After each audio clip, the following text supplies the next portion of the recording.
287장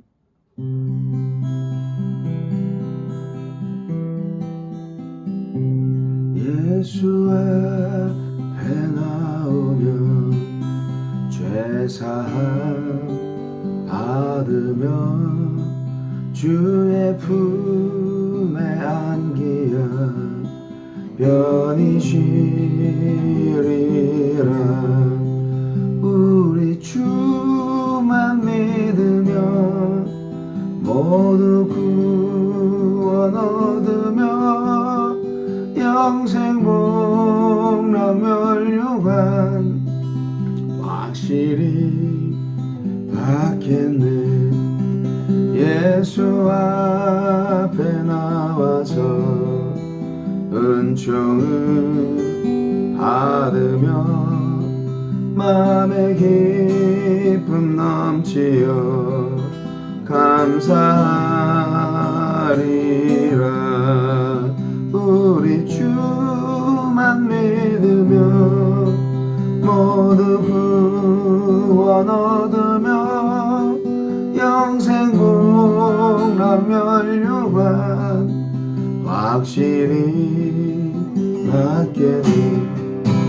예수 앞에 설 때에 흰 옷을 입으며 밝고 빛난 내 집에 길이 살리라. 우리 주만 믿으면 모두 구원 얻으며 영생 복락 멸류관 확실히 받겠네.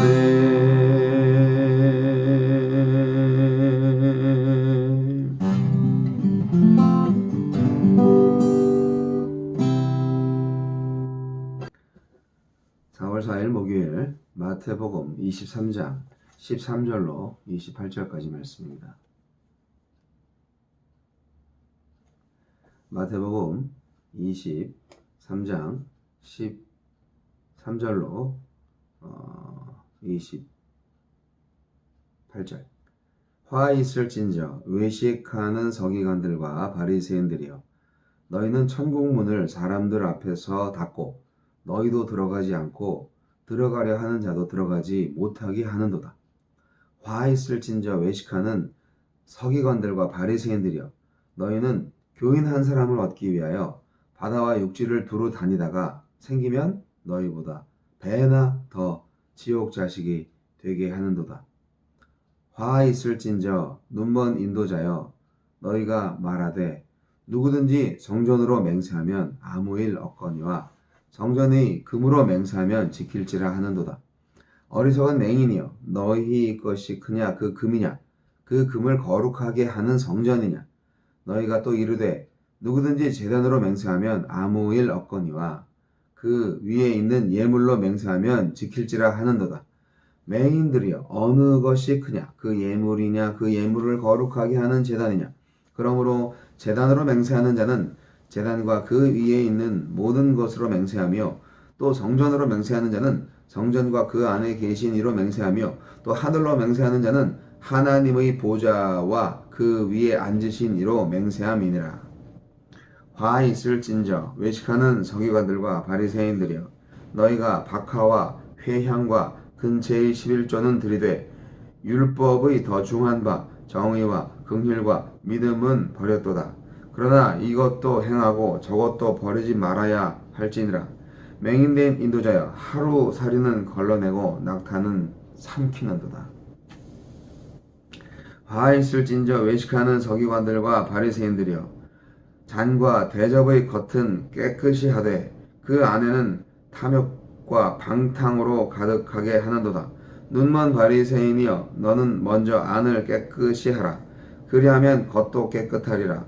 화 있을진저 외식하는 서기관들과 바리새인들이여, 회칠한 무덤 같으니 겉으로는 아름답게 보이나 그 안에는 죽은 사람의 뼈와 모든 더러운 것이 가득하도다.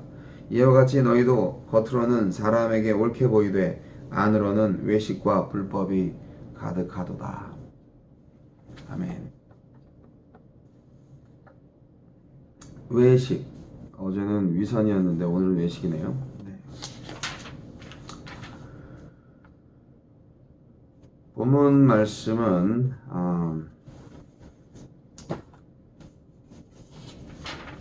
일곱 가지 화라는 제목으로 보실 수 있는 말씀의 앞부분입니다.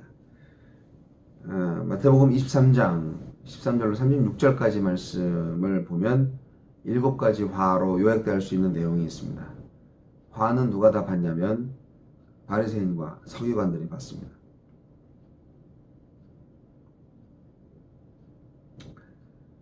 첫 번째 화는 뭡니까?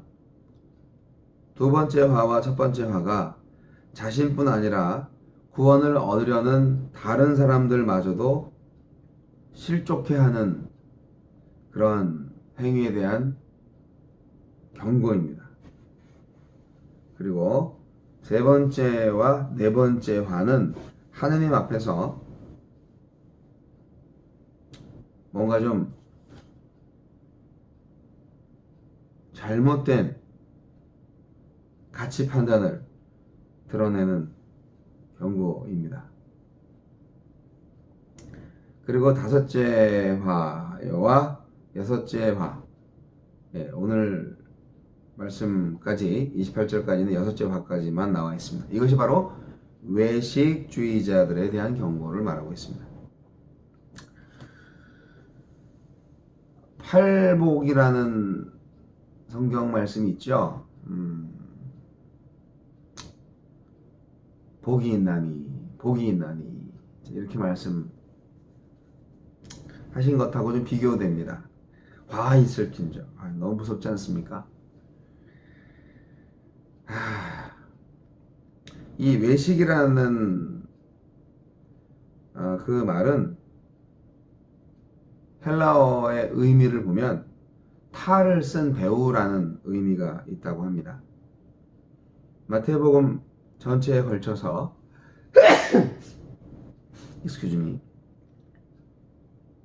이렇게 격렬하고 신랄한 어조로 말씀하신 부분이 없습니다. 그러니까 이 외식하는 게 얼마나 큰 죄악인지 말이죠. 네. 우리는 당시 유대 사회가 얼마나 타락했는지 그거를 마음 아프게 바라보게 됩니다. 랍비에 있었던 사람들의 영적 상태가 이렇게 암담했다면 그 가르침을 받았던 일반 백성들 오죽하겠습니까?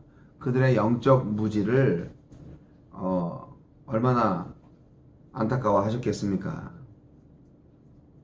영적 무지와 불법 가운데에 방치된 일반 백성들을 생각해 볼 때 그들을 그렇게 만든 것은 결국 그 사회, 그 나라의 지도자들입니다. 바리새인과 서기관들이 직무유기를 한 겁니다. 하나님이 미워하시는 죄악은 살인, 간음, 도적질 같은 것이긴 합니다만 그에 못지않게 증오하시는 죄악이 뭡니까? 바로 외식입니다. 외식. 네. 집에서 밥 먹어야 되겠네요. 외식하면. 네. 그 외식이 아닌 거 아시죠? 자, 형제들을 그릇된 길로 인도하는 것과 외식하는 것. 이게 이제 결국 구원 못 받는 걸 말하는 거죠. 그리고 구원 받고 싶은 다른 사람들까지도 구원 못 받게 만드는 것. 이게 참 무서운 죄입니다. 거짓 교사들의 외식적인 근성은 자신뿐 아니라 그 가르침을 받는 많은 다른 사람들조차도 파멸에 이르도록 한다는 그런 잘못, 아주 큰 잘못입니다.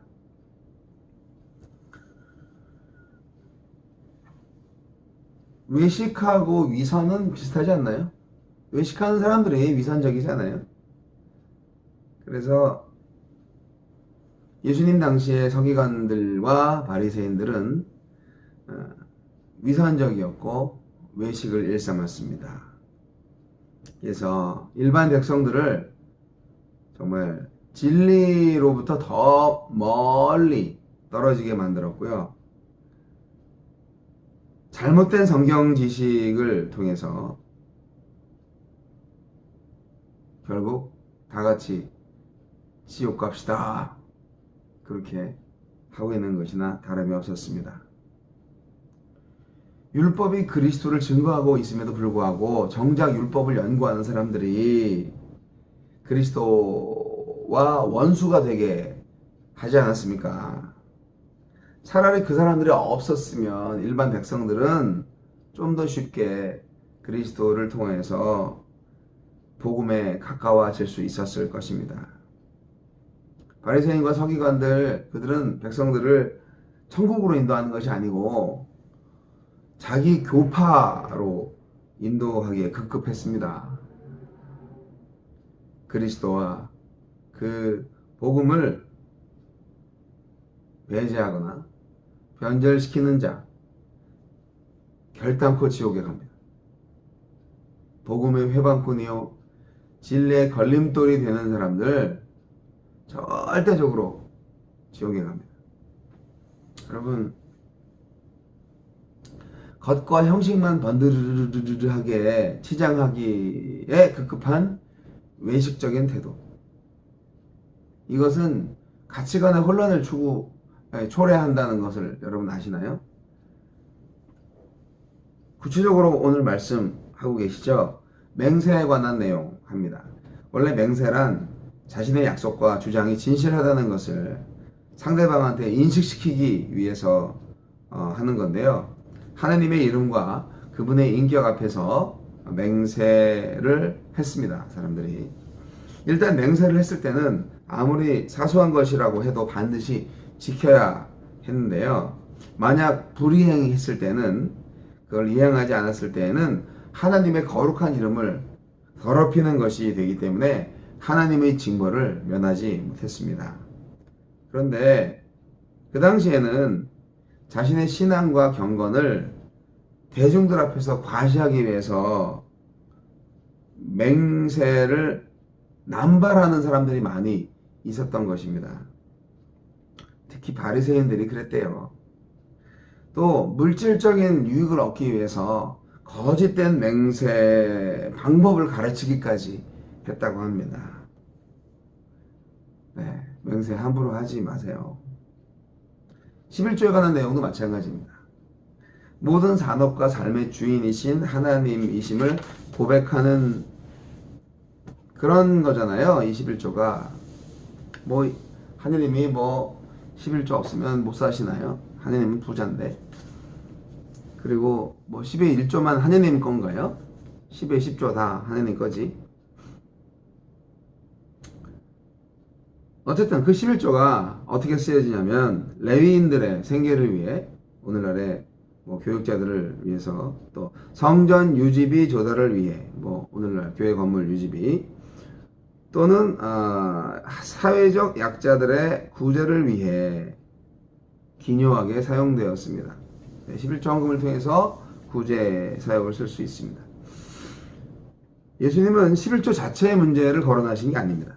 형식에만 치우쳐서 11조의 정신을 망각한 채 그걸 쓸데없는 일에 오용한 것을 지적을 하셨습니다. 유대인들은요, 박하나 회향 혹은 근체를 양념이나 약재로 쓰기 위해서 가정에서 아주 소량 재배하는 경우가 있었는데요. 바리새인들은 그런 사소한 것까지 11조를 주장을 했고 또 그렇게 지켰습니다. 그렇지만 철저하게 걷어들인 11조는 결국 종교 지도자들의 배를 채우는 일에 사용되었습니다. 여러분, 형식적인 예배는 충실하게, 구체적인 삶은 그냥 설렁설렁, 그러면 되겠습니까? 우리는 그렇게 하면 망합니다. 바리새인들에게 준엄한 심판을 내리시는 것처럼 형식적인 예배, 삶의 예배는 온데간데 없고 뭐 이런 사람은 그냥 갑니다. 네. 말씀 안 들어도 아시죠? 오늘 말씀 가운데에서 또 나오는 바리새인의 외식, 회칠한 무덤으로 나오겠습니다. 무덤 아시죠? 무덤 안에는 시체가 썩어요. 온갖 더럽고 추악하고 사악한 것들이 썩어 문드러진 채 악취로 가득하면서도 겉으로는 깨끗하고 아름답게 치장하는 외식주의자들의 실상을 예수님은 회칠한 무덤이다. 그렇게까지 아주 신랄하게 비판을 하셨습니다. 유대인들은 1년에 한 번 회치를 합니다. 봉분에. 이거는 뭐 통행하는 사람들의 의식적인 부패를 예방하려는데 가장 큰 목적이 있습니다. 어쨌든 회칠한 무덤은 겉으로 보기에 참 깨끗합니다. 하얀색으로. 회가 하얀색이죠? 네. 근데 안에는 죽은 사람의 뼈와 각종 더러운 것이 있잖아요. 이것이 이제 당시 종교 지도자들의 실상에 그대로 비교되는 것이죠. 사람들 앞에서는 거룩하게 보이지만 그들 내면에는 아주 더러운 죄악들이 가득했던 것입니다. 오늘날 현대 문명 자체가, 현대 종교 자체가 회칠한 무덤이라고 볼 수 있죠. 하늘을 찌를 듯한 고층 건물, 백화점의 화려한 쇼윈도우, 현대사회의 외관적인 모습은 풍요롭고 아름다워 보입니다. 하지만 그 이면엔 어때요? 약육강식의 그 물고 뜯는 암투와 또 여러가지 불안과 무기력, 그리고 사라졌죠. 진리와 사랑은. 엄청난 부정부패가 들끓고 있는 우리 사회의 지하세계. 네. 진리는 그리스도밖에 없습니다. 진리를 향해서 나아가야 합니다. 진리를 향해서 나아가야 합니다. 사랑하는 성도 여러분, 겉으로는 사람에게 옳게 보이되 안으로는 외식과 불법이 가득하도다. 28절 말씀. 이 말씀에 여러분 정말 자유로우실 수 있습니까? 사람의 눈치를 안 보고 신앙생활, 교회생활 못하죠. 특히 우리 한국 사람들은 사람들한테 잘 보여야 합니다. 저는 그것이 나쁘다고 생각하지 않습니다. 배려가 있고 예의가 있기 때문에 함부로 대하는 것이 아닌 것은 좋은 겁니다. 그러나 그것으로 모든 것을 다 완성시키는 것은 아니라는 것을 부득불 말씀을 드리고 싶습니다. 너희는 먼저 안을 깨끗이 하라. 그리하면 겉도 깨끗하리라. 네, 우리가 일상생활에서 예배가 안 되면 공예배에서 예배가 겉으로 볼 때 그럴싸해 보여도 마음의 중심을 아시는 하나님께서 받지 않으시는 예배가 됩니다. 외식하지 마십시오. 하나님을 기쁘게 하시고 사람들을 기쁘게 하는 일에서 벗어나시기 바랍니다. 맹세에 대한 부분은 흔히 말해서 서원 기도라고 하는데 저는 그렇게 큰 의미를 두지 않습니다.